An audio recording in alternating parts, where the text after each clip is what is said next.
covering news where you live. This is 5 News. Well, thank you for joining us here for the latest news and weather where you live. I'm Joe Ellison. And I'm Tiffany Lee. State lawmakers are speaking out about the attempted assassination of former President Donald Trump. Arkansas 3rd District Congressman Steve Womack says that Congress continues to be briefed by leadership. With all the developments unfolding over the weekend, many eyes were on this week's Republican National Convention. Curious about what security measures would be taken, Congressman Womack says the former president has changed his convention speech. I can't think of a more incredible circumstance to be working through than to be giving a very important speech at the nominating convention in the aftermath of something like this. This week, we're expecting to hear speeches from Senator Tom Cotton and Governor Sarah Huckabee Sanders. As the November election approaches, there is still time to register to vote. However, you'll have to do it in person and not online in Arkansas. State election commissioners dealt a setback to an effort to legalize electronic signatures for voter registration. The board unanimously voted on Monday to ban the practice this year. The board says the state is simply following what the Arkansas Constitution outlines on which government entities can use e-signatures. That decision is affecting groups like Get Loud Arkansas, who have used e-signatures since January and advocated against the rule. It is disappointing to see them just continue down this path of not embracing something that we know they could. It's unfortunate, but we're glad that people are still showing up and making their voice heard. We're not done. We're still fighting for this.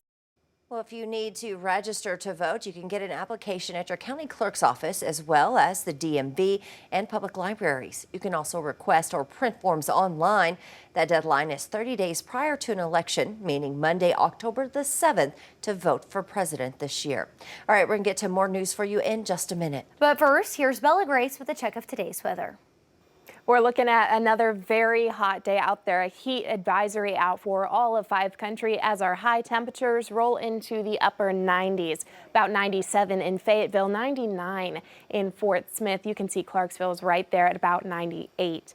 Our feels like temperatures well above that. We might not be seeing temperatures quite as high as yesterday, but our feels like temperatures well above that. We're seeing about 106 in Fayetteville by about 5 p.m. this afternoon, 109 in Bentonville, closer to 110 across parts of the River Valley, in Sallisaw, in Fort Smith. We're seeing 112 in Clarksville and Boonville. A strong southwest wind coming in today, but it's just not dropping these temperatures for us for the afternoon at least. As we get later on into the day, we're going to start to see some showers trying to pop up mostly over northwest Arkansas, but reaching into the River Valley as well as we get later into the evening and overnight hours. Those chances are building. We're looking at some spotty showers trying to pop a little earlier, but you can see most of us are going to stay dry throughout the day. It's not until after midnight tonight that we start to see some more organized storms work their way in across 5 country. This is about 6 a.m. tomorrow, Wednesday. We're looking at a very rainy day, and that's going to continue throughout the day. The possibility of some storms popping up, isolated thunderstorms coming with some strong and gusty winds are out there. So we are keeping an eye out on that. For the rest of the week, we're going to watch our temperatures drop into the 80s and stick in those 80s for the end of the week. Through the weekend, some more scattered showers trying to work their way in for the start of next week. All right, thanks for that. Now, if you were anywhere near Main Street in downtown Van Buren over the weekend, you saw it was completely lined with dirt. 5 News reporter Lauren Spencer shows what movie magic brings filmmakers to the natural state. We just had to act like a town, pretty much.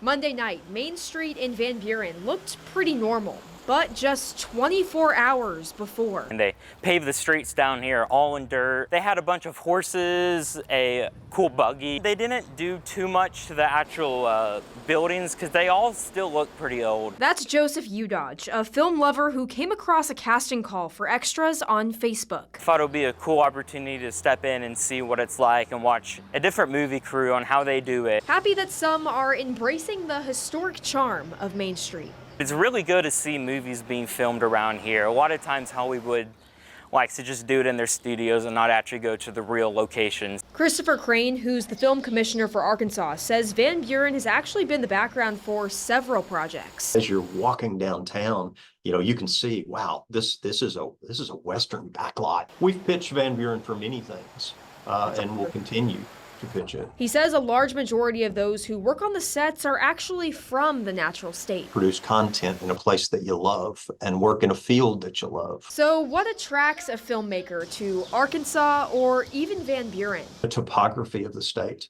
from tip to tip, there really isn't a state like it. We've got a little bit of urban and a little bit of rural. The Arkansas legislature set aside $9 million to entice production companies. Crane says that he hopes locals will love to see the historic Main Street on the big screen. It gives a community a sense of pride that they're in something that exists in perpetuity. UDOJ says he'll look for his name in the credits and maybe do it again sometime. It's really cool to see more movies come around here because it's such a great state to do it in. In Van Buren, covering news where you live, Lauren Spencer, 5 News.